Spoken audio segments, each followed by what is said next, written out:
¿En qué Venezuela vive el chavismo? Casa por apagones. Celebran a Fidel Castro y hablan de un supuesto auge del empleo. Colombia también tembló y Venezuela revive su propia tragedia. La respuesta al sismo deja lecciones importantes. ¿Transición o normalización? Crece el riesgo de estabilizar al mismo poder. Les contamos. Hace pocas semanas Venezuela despertaba entre escombros, miedo e incertidumbre. Hoy esa dolorosa realidad le toca a Colombia. Dos pueblos hermanos unidos por una misma tragedia de un terremoto. Toda nuestra solidaridad con cada familia colombiana. Bienvenidos a la emisión matutina de Noticias Impacto Venezuela de este martes 11 de agosto de 2026. Soy Mildred Manrique. Comenzamos. Venezuela desde hace años padece apagones, pero la militancia del PSUV saldrá casa por casa para escuchar a los afectados. ¿Escuchar qué si los problemas siguen sin resolverse? Diosdado Cabello también anuncia la celebración de los 100 años de Fidel Castro y asegura que en Venezuela hay gente haciendo cola porque hay trabajo. Un discurso que retrata a un partido cada vez más desconectado de la realidad del país. María José Prado, con los detalles. El Partido Socialista Unido de Venezuela parece vivir en una Venezuela distinta. Diosdado Cabello anuncia que esta semana celebrarán los 100 años del nacimiento de Fidel Castro. Preparándonos para acompañar por los 100 años del nacimiento del comandante Fidel Castro Ruz, un ciudadano universal para los pueblos del mundo, la máxima expresión de solidaridad. Pero también asegura que el partido está recorriendo las comunidades para escuchar a quienes sufren por los apagones. El problema es que ese escuchar al pueblo ocurre en un país donde la electricidad sigue siendo uno de los principales reclamos ciudadanos. Definitivamente el PSV se está jugando la Rosalinda en insistir en el radicalismo y la imposición de sus criterios a un sistema de transición, a tener que definitivamente sentarse en un diálogo que debe ser claro, transparente, nacionalista y con menos dosificación de radicalismos, que es lo que definitivamente tiene en ascuas al país. Cabello dice que los militantes están visitando casa por casa para preguntar cuándo les toca el racionamiento eléctrico y conocer las molestias de los afectados. Incluso asegura que la gente entiende el problema y reconoce los esfuerzos del gobierno. Una versión que contrasta con años de fallas eléctricas, cortes sin horarios claros y reclamos que se repiten en distintas regiones del país.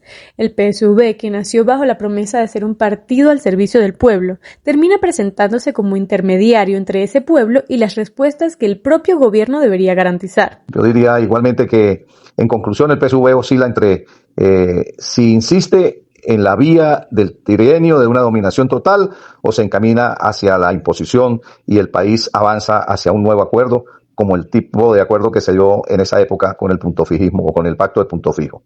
De lo contrario, pues el PSV quedará relegado a un rol minoritario para garantizar de alguna manera lo que va a ser la estabilidad política de un nuevo sistema. Y el contraste no termina en los apagones. Cabello también habla de colas de venezolanos que, según él, buscan y encuentran trabajo. Una imagen difícil de conciliar con un país marcado por salarios insuficientes, informalidad y una población que ha tenido que sobrevivir a la pérdida del poder adquisitivo. De celebrar a Fidel Castro a presumir de empleo y de escuchar los reclamos por la luz, el PSV parece empeñado en contar una Venezuela que no necesariamente coincide con la que viven los venezolanos. Nosotros ponemos los hechos sobre la mesa. Ahora la palabra es de ustedes. Vamos con la pregunta del día. Una cosa es la Venezuela que presentan desde el poder. La otra podría ser la que se encuentra el ciudadano de a pie cuando sale a la calle. Pero, ¿qué le dirías hoy a la militancia del PSUV si tocara la puerta de tu casa? El debate continúa en todas las plataformas digitales de Impacto Venezuela. Te leemos en la emisión estelar. En Colombia ayer también tembló, pero esta vez no solo miramos la magnitud desgarradora del sismo, miramos ¿Qué ocurrió horas después y cómo respondieron las autoridades? Para Venezuela la comparación resulta inevitable. Continuamos con Juan Gutiérrez Gamba. Colombia enfrentó este lunes su mayor emergencia sísmica reciente. Un terremoto de magnitud 7.4 sacudió al país a las 7:34 de la mañana, con epicentro en San José de Palmar, Chocó, y fue sentido en buena parte del territorio. Las primeras evaluaciones reportan más de un centenar de fallecidos, cientos de heridos y más de 1.600 edificaciones afectadas. El balance continúa en actualización. Desde las primeras horas se activaron los organismos de gestión del riesgo y un puesto de mando unificado para coordinar la respuesta. En Cali, una de las ciudades más afectadas, se desplegaron equipos para evaluar estructuras y buscar sobrevivientes. El gobierno nacional ordenó la movilización de ministros hacia las regiones golpeadas y declaró el desastre natural para facilitar recursos y mecanismos extraordinarios de atención. Los indicadores para saber si un Estado está respondiendo de manera coordinada, lo fundamental yo diría que la población sepa que existen organismos adecuados y que están funcionando, que están equipados, que están entrenados y que frecuentemente hacen simulacros de inundaciones, de terremotos, de incendios, etc. Eso es fundamental, que la población confía en que hay un sistema, es decir, un conjunto de instituciones que responden a las demandas de una emergencia de esta naturaleza. La comparación con Venezuela resulta inevitable. El 24 de junio, 2 grandes terremotos golpearon el norte venezolano y posteriormente, Naciones Unidas coordinó un despliegue de unos 2.200 rescatistas. Pero semanas después, organizaciones de la sociedad civil cuestionaron la respuesta estatal por problemas de coordinación, transparencia y capacidad operativa. Venezuela demostró con estos terremotos que tenía una sociedad civil vigorosa, bien organizada. Prácticamente fue toda la respuesta inmediata fue de la sociedad civil. La respuesta del Estado fue tardía, lenta, torpe y militarizada. En cambio, en Colombia se combinan algo factores positivos. Una reacción inmediata de la sociedad civil y luego el presidente de la República ordenó inmediatamente y presidiéndola él las comisiones de atención de emergencia, la coordinación de la información, etcétera, etcétera. La diferencia no está solo en cómo se responde al terremoto, sino en cómo se administra el desastre después. Colombia ahora enfrenta una doble prueba: responder a la emergencia inmediata y demostrar que puede mantener la coordinación, la transparencia y el control de los recursos cuando termine la atención de las primeras horas. Existe un gran riesgo de normalizar la estructura del poder en Venezuela.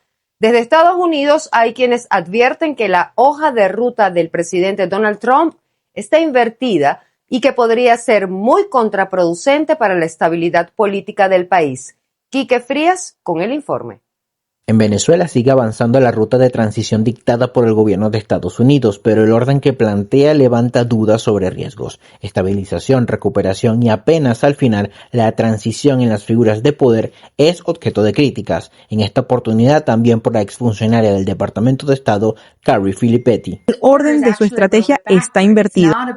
No se trata de estabilización, recuperación y luego transición. Es precisamente la transición democrática la que hace posible la estabilización y la recuperación. El orden del plan de transición está invertido y debe primero ocurrir un cambio político profundo. Washington busca confianza para inversiones, pero eso depende de instituciones legítimas y la recuperación puede terminar sostenida sobre la misma estructura que produjo el colapso. No pareciera que esa sea la agenda política del presidente Trump, la de la transición democrática.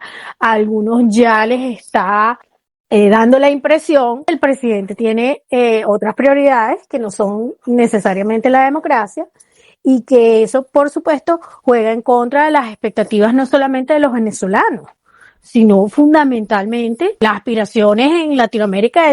Hasta hace menos de un año, Estados Unidos acusaba con pruebas en fiscalía que el régimen chavista con Nicolás Maduro al frente era una estructura corrupta, criminal y narcotraficante. No pueden cooperar con nosotros porque ellos son parte del terrorismo. No es un gobierno. Y ahora negocia, fraterniza y amplía vínculos con esa misma estructura de poder, tutelada, replegada y con Delcy Rodríguez a cargo, pero la misma jerarquía al final. ¿Qué cambió? Y más importante aún, ¿Por qué no se reconoce el liderazgo amplio de la dirigente María Corina Machado en este proceso político? Tanto como que él esté apoyando el chavismo, en realidad él ve el mundo en blanco y negro, y él lo que está viendo es una oportunidad de sacarle provecho a una situación que le va a representar un beneficio. Creo que este ha sido uno de los golpes más duros que ha recibido el liderazgo opositor, no solamente María Corina Machado, sino toda la representación política de la oposición ha quedado excluida. El hecho de que sea el gobierno de los Estados Unidos el que decida quién es el que está representando a la oposición en estas conversaciones nos dice ya bastante. En momentos que Washington mantiene un papel determinante en Venezuela, otra delegación gubernamental se reunió este lunes con Delcy Rodríguez para revisar temas de tipo económico y energético, demostrando de nuevo tutela, así como cercanía. ¿Puede quedar a Estados Unidos atrapado en su propio pragmatismo? Este es un presidente que él ve el mundo en términos de negocios, en términos de qué obtengo yo a cambio de esto. Por supuesto, para él es simplemente aprovechar la coyuntura en materia petrolera y además lograr frenar el éxodo migrante. Si la Casa Blanca confunde estabilidad con transición, Venezuela podría pasar de una crisis abierta a una normalización del mismo poder que generó el colapso, pero con otro lenguaje y otro poderoso aliado. Reportó para ustedes Quique Frías, Impacto Venezuela. Supongamos que la transición política avanza. Entonces aparece una pregunta mucho más difícil. ¿Cómo se reconstruye un país con instituciones debilitadas, con una economía golpeada y con una enorme necesidad de inversión? Juliana Palmar nos cuenta. Venezuela enfrenta el objetivo de reconstruir no solo su economía, sino también sus instituciones y su tejido productivo. Este fue uno de los ejes del foro La Venezuela que viene, organizado por el Observatorio Geopolítico de América Latina, OGAL, donde se analizó el escenario que podría abrirse tras los cambios políticos que atraviesa el país. Pero, ¿un cambio de gobierno es suficiente para reconstruir Venezuela o se necesitaría una transformación mucho más profunda del Estado y sus instituciones? La reconstrucción supera cualquier periodo presidencial. Varios periodos presidenciales se van a requerir. Y esto pasa en una primera instancia por democratizar el país, por la reinstitucionalización, por el equilibrio de los poderes públicos, que finalmente se van a traducir en confianza para que inversionistas nacionales o extranjeros vengan al país y para que los organismos multilaterales también pongan su mirada en Venezuela y asignen recursos. Ese proceso es de largo plazo. Aquí no estamos hablando de una recuperación en el corto plazo. Pero la reconstrucción, según lo planteado en el foro, no dependerá únicamente del petróleo. El emprendimiento, la inversión privada y el turismo aparecen como sectores claves para generar empleo, recuperar actividades productivas y diversificar la economía venezolana. El reto será crear las condiciones para que el capital de emprendedores y los propios venezolanos puedan volver a apostar por el país. De tal manera que el país necesita obligatoriamente diversificar su economía, volver a reactivar el parque industrial. Para seguir en el ramo automotriz, Venezuela cuenta con 3 plantas importantísimas, 2 en Valencia, 2 en Carabobo, una en Cumaná, que están desde hace años paralizadas. Venezuela requiere de nuevo reactivar, por decir solo ello un ejemplo, las cementeras, las plantas azucareras, la producción agrícola, la orientación de los mercados a la exportación, la sustitución de importaciones. Y en medio de un escenario de cambios políticos, Venezuela podría surgir en los próximos años. En el foro se puso sobre la mesa la necesidad de preparar al país para una nueva etapa, con reconstrucción institucional, recuperación económica y nuevas oportunidades para los ciudadanos. El desafío ahora es convertir las expectativas de cambio en un proyecto viable en la reconstrucción nacional. Para Impacto Venezuela, Juliana Palmar. ¿Tienes poco tiempo? Bueno, aquí te ponemos al día. Esto es Impacto en 60 segundos. 1 minuto con las noticias que debes conocer. Del dolor a la solidaridad. La devastación en Colombia también ha movilizado mensajes de solidaridad desde Venezuela, un país que conoce muy de cerca el impacto de un terremoto. María Corina Machado expresó sus condolencias y oraciones por las familias afectadas, destacando que los venezolanos comprenden especialmente el dolor que atraviesa hoy el pueblo colombiano. Enrique Capriles también manifestó su solidaridad en estas horas difíciles, mientras Delcy Rodríguez y Diosdado Cabello, desde el gobierno encargado, ofrecieron el envío de la Brigada Internacional Simón Bolívar, especializada en rescate y ayuda humanitaria para apoyar. La emergencia ha provocado un mensaje coincidente. Venezuela se solidariza con Colombia, apenas semanas después de haber recibido también apoyo internacional por su propia catástrofe natural. La tragedia sísmica en Venezuela sigue creciendo. El balance oficial de este lunes elevó a 6.301 los fallecidos por los terremotos del 24 de junio, 176 muertes más que las 6.125 reportadas una semana antes. El nuevo boletín registra además 6.462 personas rescatadas y 73.356 atendidas en hospitales. Hasta ahora se han evaluado 53.314 viviendas, 31.336 fueron consideradas habitables, 12.411 tienen acceso restringido y 9.567 están catalogadas como de alto riesgo. Mientras tanto, las autoridades aseguran haber retirado 483.525,41 toneladas de escombros, equivalentes al 23,26% del total. Pero hay un dato que contrasta con el avance de las evaluaciones. Solo 287 viviendas han sido entregadas, exactamente la misma cantidad reportada el pasado 3 de agosto. Hasta aquí nuestra emisión matutina. Seguimos conectados con Venezuela y con nuestro pueblo hermano.